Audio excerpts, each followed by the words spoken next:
Check 1 2.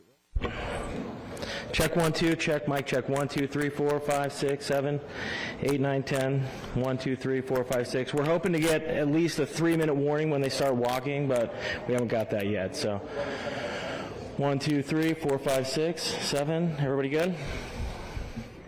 1 2 3 4 5 6. Good?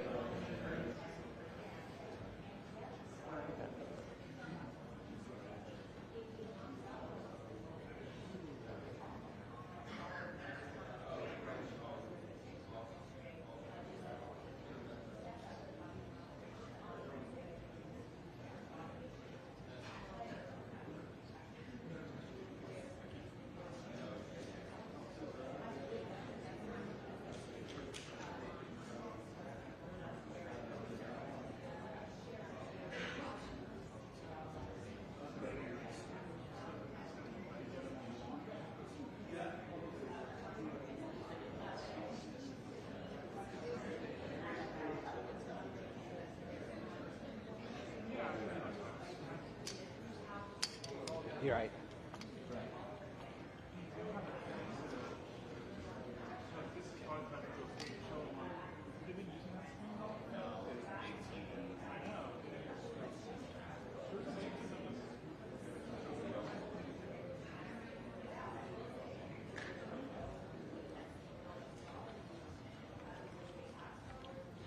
So still no official word on the start time.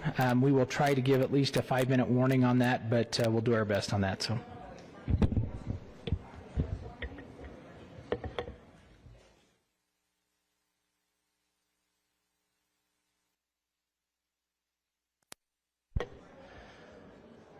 Check 1 2. Mic check 1 2 3 4 5 6 7 8 9 10. Mic 1 2 3 4 5 6 7 8 9 10. Check 1 2 1 2 3 4.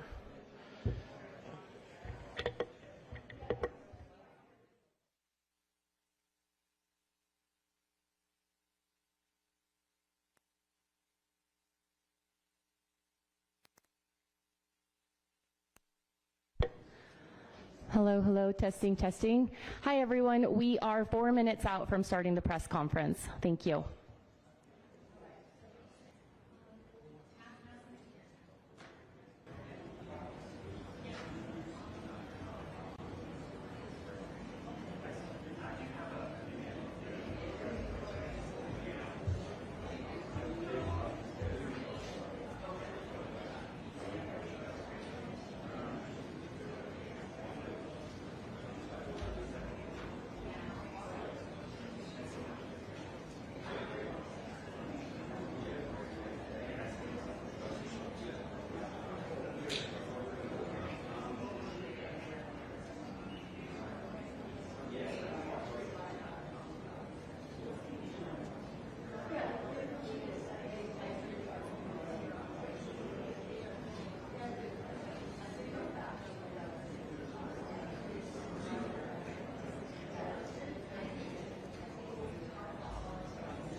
Good morning, ladies and gentlemen.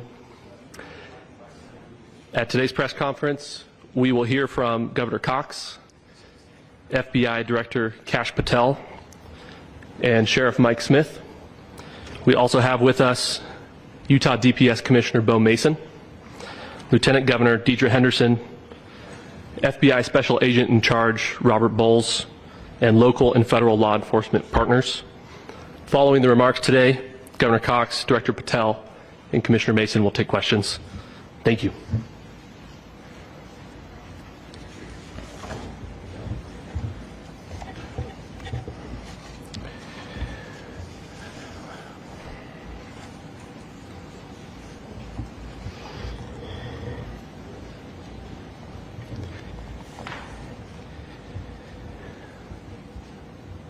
Good morning, ladies and gentlemen.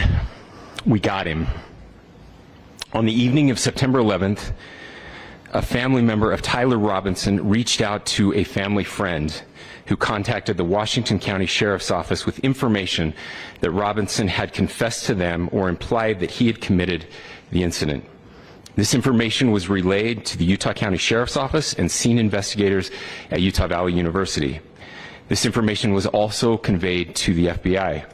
Investigators reviewed additional video footage from UVU surveillance and identified Robinson arriving on UVU campus in a gray Dodge Challenger at approximately 8:29 a.m. on September 10th, in which he is observed on video in a plain maroon t-shirt, light-colored shorts, a black hat with a white logo, and light-colored shoes.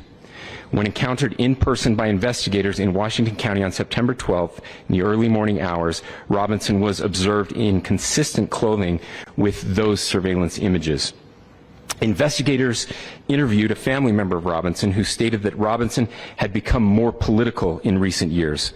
The family member referenced a recent incident in which Robinson came to dinner prior to September 10th, and in the conversation with another family member, Robinson mentioned Charlie Kirk was coming to UVU.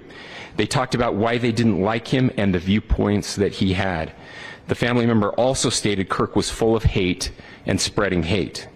The family member also confirmed Robinson had a gray Dodge Challenger. Investigators identified an individual as the roommate of Robinson. Investigators interviewed that roommate, who stated that his roommate, referring to Robinson, made a joke on Discord. Investigators asked if he would show them the messages on Discord. He opened it and showed several messages to investigators and allowed investigators to take photos of the screen as each message was shown by Robinson's roommate. These photos consisted of various messages, including content of messages between the phone contact named Tyler with an emoji icon and Robinson's roommate's device. The content of these messages included messages affiliated with the contact Tyler, stating a need to retrieve a rifle from a drop point, leaving the rifle in a bush, messages related to visually watching the area where a rifle was left, and a message referring to having left the rifle wrapped in a towel. The messages also refer to engraving bullets and a mention of a scope and the rifle being unique. Messages from the contact Tyler also mentioned that he had changed outfits. I know there's been speculation as well as to the writing on those casings, those bullet casings, and I believe we have that as well, and I will share that with you now. So the area north of Campus Drive Road where the suspect crossed over, you saw some of that in the video that we released last night, consists of a grassy area with trees on the edge of the UVU campus. Investigators discovered a bolt-action rifle wrapped in a dark-colored towel. The rifle was determined to be a Mauser Model 98 .30-6 caliber bolt-action rifle. The rifle had a scope mounted on top of it. Investigators noted inscriptions that had been engraved on casings found with the rifle. Inscriptions on a fired casing read, "Notices, bulges, capital OWO, what's this?" ? Inscriptions on the 3 unfired casings read, "Hey fascist!" ! Catch! up arrow symbol, right arrow, and symbol, and 3 down arrow symbols. A second unfired casing read, "Oh Bella Chow, Bella Chow, Bella Chow, Chow Chow," and a third unfired casing read, "If you read this, you are gay, LMAO." We are indebted to law enforcement across the state who's worked seamlessly together, local law enforcement, state law enforcement, and our federal partners with the Federal Bureau of Investigation. We're grateful for everyone who worked together in such a short amount of time to find this person and to bring justice. I want to thank the public who has been so engaged, reviewing videos, helping us with sending in tips, and helping us get to this point. I want to thank the family members of Tyler Robinson who did the right thing in this case and were able to bring him into to law enforcement as well. I especially want to thank the family of Charlie Kirk, Erica, Charlie's parents, his children. I want us to be thinking of them as we bring justice in this case. They will be involved in that justice. We will be working very closely with them as we move through this process as well. This is a very sad day for our country, a terrible day for the state of Utah, but I'm grateful that at this moment we have an opportunity to bring closure to this very dark chapter in our nation's history. With that, I will now turn the microphone over to the Director of the FBI, Kash Patel. Thank you, Governor. This is what happens when you let good cops be cops. The FBI and our partners are proud to stand here today together to bring justice to the family of Charlie Kirk and honor his memory. I want to express my deep gratitude to President Trump, the Vice President, and the entire White House who have been so incredibly supportive with both resources and just personally to the FBI as a team. They had our backs the entire way, and I just want to express my gratitude for giving us the resources we need to operate in this space to bring this sort of justice at this sort of speed.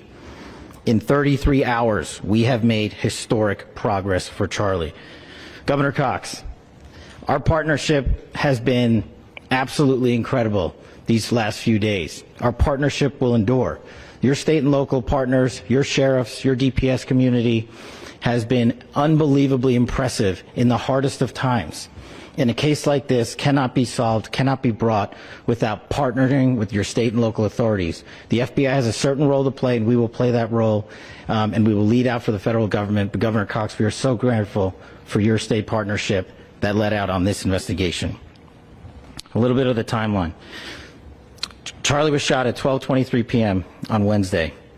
The first FBI agents arrived on scene in 16 minutes with chiefs of police at 12:39 and secured the scene.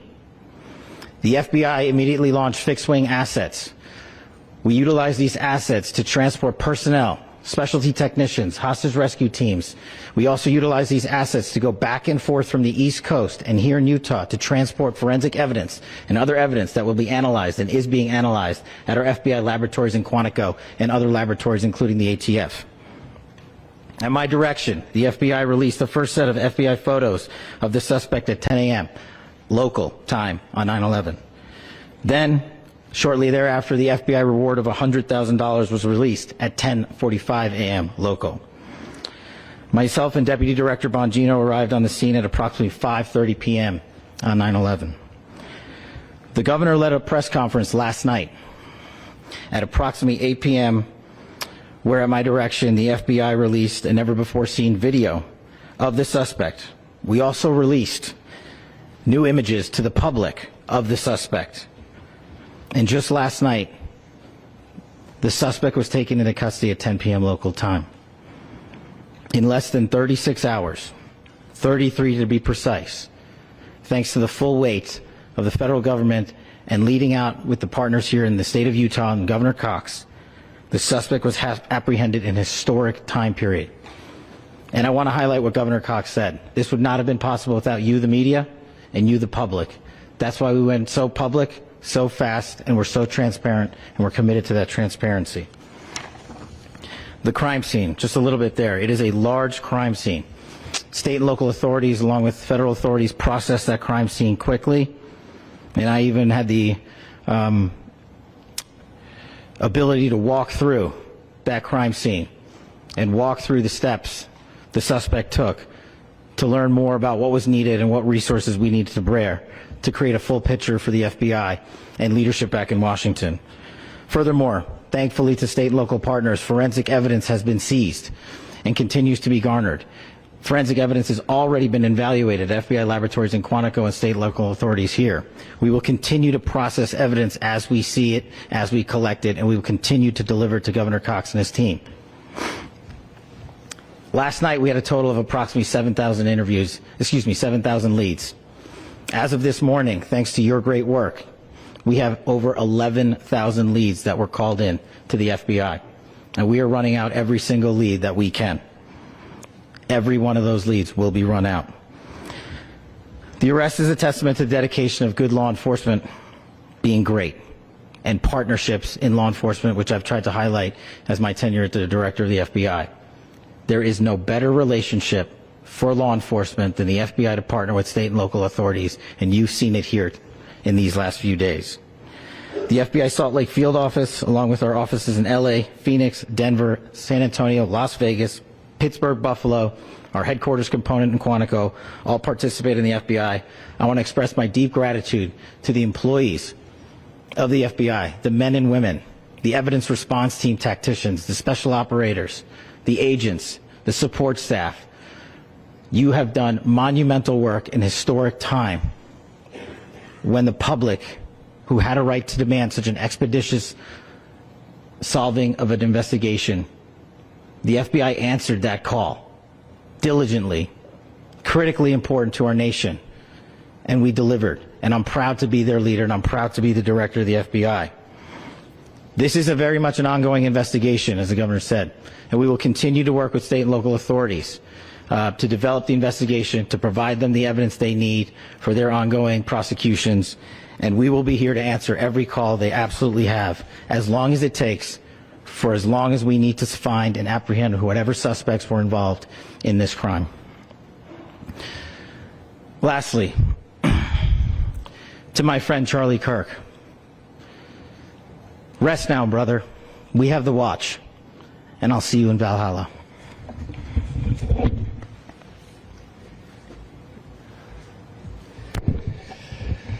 Thank you, and good morning. I would just like to take a few minutes as the sheriff to express my gratitude for everybody who has played a part in this investigation. As you know, it's been a vast, a complicated, and a very, very fast-paced investigation. You're looking at people standing up here who are running on, if they got an hour's sleep in the last couple of days, they're probably lucky. It has been very taxing. It has been so impressive, speaking on behalf of the local law enforcement, to see the cooperation that we've seen in this type of case.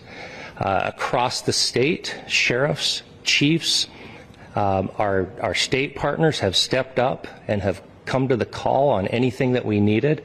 Our county chiefs have been phenomenal. Our Utah County Attorney, Jeff Gray, who's standing up here with us, has been phenomenal in leading us through this investigation.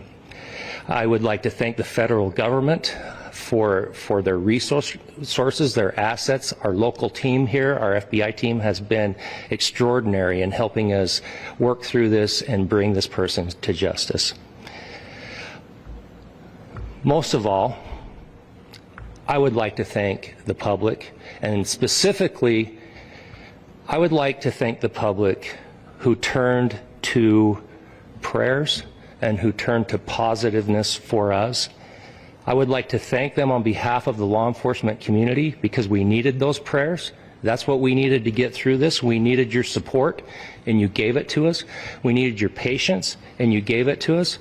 And I would like to thank you for the Kirk family, because that's what they need, is your support and your prayers, and that will get us through all of this. So thank you everybody for everybody that have stepped up. We've had such a phenomenal response to this. Thank you.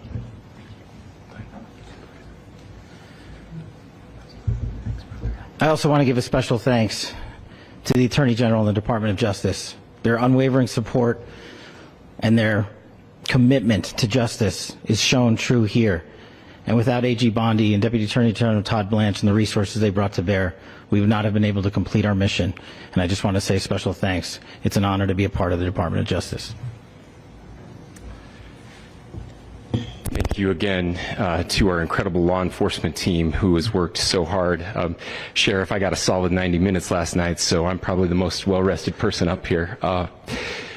Ladies and gentlemen, I get the microphone, so I hope you'll permit me a moment just to share a few more thoughts about where we are and how we got here, and maybe a little bit of where we go from here. I don't want to get too preachy, but I think it's important that we, with eyes wide open, understand what's happening in our country today. I've heard people say, well, why are we so invested in this? There's violence happening all across our country, and violence is tragic everywhere, and every life taken is a child of God who deserves our love and respect and dignity. This is certainly about the tragic death, political assassination of Charlie Kirk. But it is also much bigger than an attack on an individual. It is an attack on all of us. It is an attack on the American experiment. It is an attack on our ideals. This cuts to the very foundation of who we are, of who we have been, and who we could be in better times. Political violence is different than any other type of violence for lots of different reasons. One, because in the very act that Charlie championed of expression, that freedom of expression that is enshrined in our founding documents, in having his life taken in that very act, makes it more difficult for people to feel like they can share their ideas, that they can speak freely. We will never be able to solve all the other problems, including the violence problems that people are worried about, if we can't have a clash of ideas safely and securely. Even, especially those ideas with which you disagree. That's why this matters so much. Over the last 48 hours, I have been as angry as I have ever been, as sad as I have ever been. And it was, as anger pushed me to the brink, it was actually Charlie's words that pulled me back. I'd like to share some of those, and specifically right now, if I could, I need to talk to the young people in our state, in my state, and all across the country.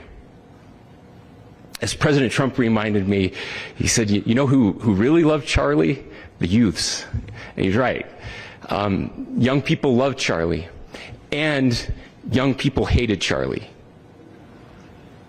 And Charlie went into those places anyway.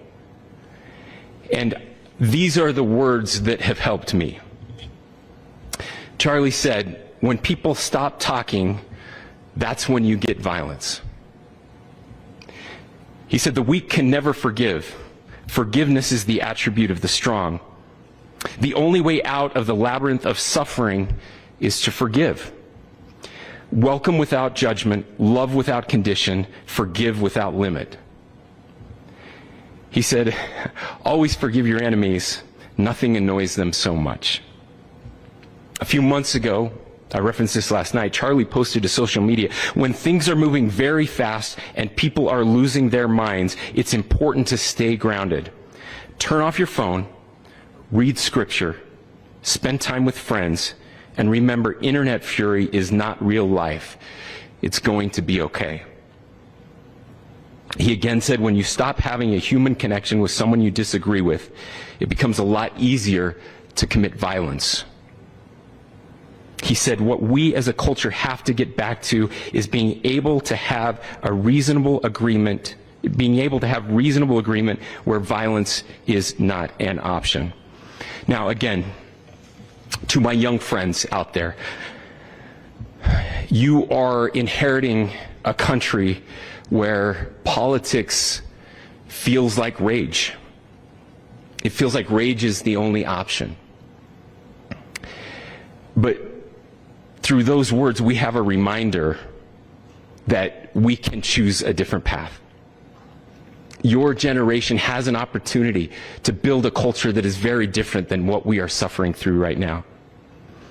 Not by pretending differences don't matter, but by embracing our differences and having those hard conversations. I think we need more moral clarity right now. I hear all the time that words are violence. Words are not violence. Violence is violence. And there is one person responsible for what happened here. And that person is now in custody and will be charged soon and will be held accountable. And yet, all of us have an opportunity right now to do something different. I want to thank my fellow Utahns. This bad stuff happens, and for 33 hours, I was praying that if this had to happen here, that it wouldn't be one of us, that somebody drove from another state, somebody came from another country. Sadly, that prayer was not answered the way I had hoped for, just because I thought it would make it easier on us if we could just say, hey, we don't do that here. And indeed, Utah is a special place. We lead the nation in charitable giving. We lead the nation in service every year. But it did happen here. And it was one of us. But I want you to look at how Utahns reacted the last 2 nights. There was no rioting. There was no looting. There were no cars set on fire. There was no violence. There were vigils and prayers and people coming together to share the humanity. And that, ladies and gentlemen, I believe is the answer to this. We can return violence with violence. We can return hate with hate. And that's the problem with political violence, is it metastasizes. Because we can always point the finger at the other side. And at some point, we have to find an off-ramp, or it's going to get much, much worse. But see, these are choices that we can make. History will dictate if this is a turning point for our country. But every single one of us gets to choose right now if this is a turning point for us. We get to make decisions. We have our agency. And I desperately call on every American, Republican, Democrat, liberal, progressive, conservative, MAGA, all of us to please, please, please follow what Charlie taught me. I'll just conclude with words I share often from a friend and author, Yuval Levin, who was asked if he was optimistic about our country. And he said, I'm not optimistic. He said, I hate optimism. Like, that sounds bad. But he said, optimism is a vice. It's this idea that good things are just going to happen. And he said, in the history of the world, good things have never just happened. He says, I'm not optimistic, but I am hopeful. And hope is the virtue that sits between the vices of optimism and pessimism. Hope is the idea that good things are going to happen because we can make them so. I still believe in our country. And I know Charlie Kirk believed in our country. I still believe that there is more good among us than evil. And I still believe that we can change the course of history. I'm hopeful because Americans can make it so. Ladies and gentlemen, we're happy to answer any questions you might have. Please speak to whether the suspect is speaking with authorities and his demeanor, Tyler Robinson, when he turned himself in. I cannot speak to that right now. Governor, how do you interpret the engravings on casing? Well, I will leave that up to you to interpret what those engravings mean. I think the clearest one that says "catch fascist," there's not, and by the way, that's like catch like a ball, catch this. That's I think that speaks for itself. Governor, you indicated that he had been communicating. Please. This level of hatred that this person expressed. Beyond that, is there anything in your view that you discovered that may have radicalized or changed him to prompt him to commit such a horrific? There's nothing more that we can share at this time. Governor, you indicated that he had been communicating with a friend on Discord about the gun. Do you anticipate any more arrests? We do not at this time have any information that would lead to any additional arrests. Do you believe he acted alone? Yes, but the investigation is ongoing. How he came into custody of police and where he is right now? Yes, so right now, Mr. Robinson has been booked into the Utah County Jail.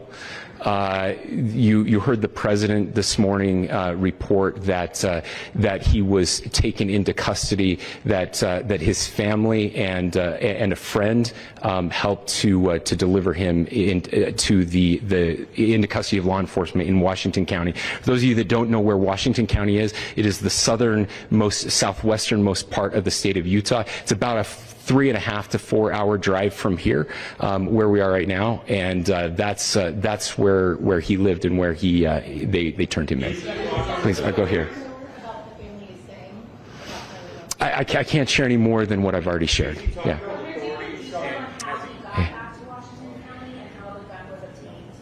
So how we obtained the gun? The gun was found here. So I don't have much more details on that. We do know that he drove. We had his car here on campus, and then we had his car going south back to the St. George. It's actually the city of Washington in Washington County. Is he talking with authorities and did he discuss a loading? I'm sorry? We don't have any information that would lead us to believe that. Yes, in fact, it was just released. Yes. Is he talking with authorities and did he discuss a motive? I can't answer that right now. Yeah, thank you. Over here.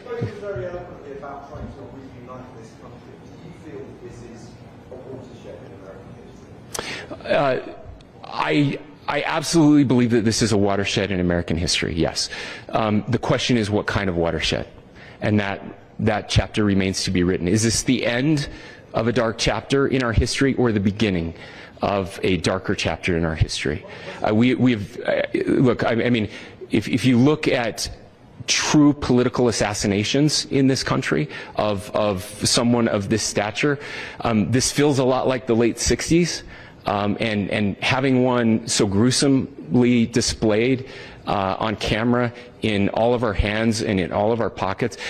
We are not wired as human beings biologically, historically. We have not evolved in a way that we are capable of processing those types of violent imagery. And by the way, we've seen another one with a gruesome stabbing very recently that went viral. This is not good for us. It is not good to consume. Social media is a cancer on our society right now. And I would encourage people to log off, turn off, touch grass, hug a family member, go out and do good in your community. That is happening, and it's happening organically right now. Had a friend in a small city in Utah who said, we're getting together, the Republicans and Democrats in my little town are getting together to have a discussion last night, just to find a way to find their better angels. So yes, this could be, I mean, again, you have to go back to JFK to have seen a video live of something like this happening. I wasn't born until 1975, but I know that things were really dark in the late 60s. Sorry to some of you. I know some of you were there. This is our moment. Do we escalate, or do we find an off-ramp? And again, it's a choice. It's a choice, and every one of us gets to make that choice. Two more questions right here. Could we clarify that the release of those enhanced images at 8 p.m., the timeline that Director Patel gave us, led to the arrest at 10 p.m.? Is there a direct connection between those two events? I cannot comment if there is a direct connection or not, but all I can say is that that through some process, the family came to know that this had happened. One more thing, Governor. Could you just clarify the clothing issue you mentioned earlier? Was he changing outfits? Correct. Yes. So when he's first spotted on campus, he has different clothing on, and then he changes clothing on the roof, and then changed back into that clothing at some point, so that when he was apprehended, when he was arrested, the clothing matched the clothing he had on before the shooting here at UVU. Last question here. Yes. The suspect was from Utah. Can you kind of tell us a little bit more about where, and was he a student here at the university, and is there any history of mental illness? Yeah. So I don't have any information on the mental illness part. He was not a student here at UVU. He was living and had lived for a long time with his family in Washington County, in the southernmost part of our state. Thank you, everyone, for your great work in getting this information out. I would just say, process-wise, this may be important. I know many of you aren't familiar with the process in Utah. I think it's important that you understand that. Basically, we have 3 days for charging documents to be filed. A CI will be filed. We'll have more information then, more detailed information, as those charging documents are filed in preparation for a preliminary hearing. So 3 days. So we would anticipate then that early next week those charging documents will be filed. We will obviously be working. The county attorney will be working very closely with Mr. Kirk's family as those documents and decisions are prepared and made. Thanks, everyone.